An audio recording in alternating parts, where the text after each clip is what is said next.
আরে সঞ্জয় দা, হ্যাঁ। আরে বাসটা ছিল যে বেঁচে দিলে কেন গো? বাস বেচবে না? কেন গো?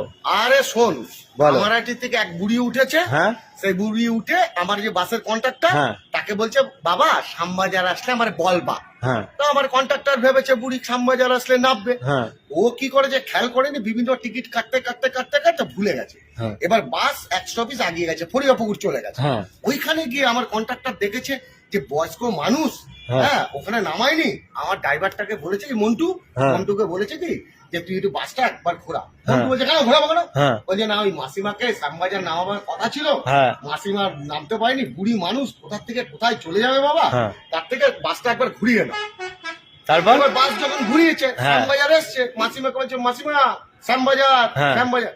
মাসিমা এরকম হাত দেখিয়ে বলছে দাঁড়াও 2 মিনিট দাঁড়াও, বলে ব্যাগ থেকে একটা হোমিওপ্যাথিক শিশি বার করে হ্যাঁ। দিয়ে 6টা দানা মুখে দিয়ে বলছে চলো।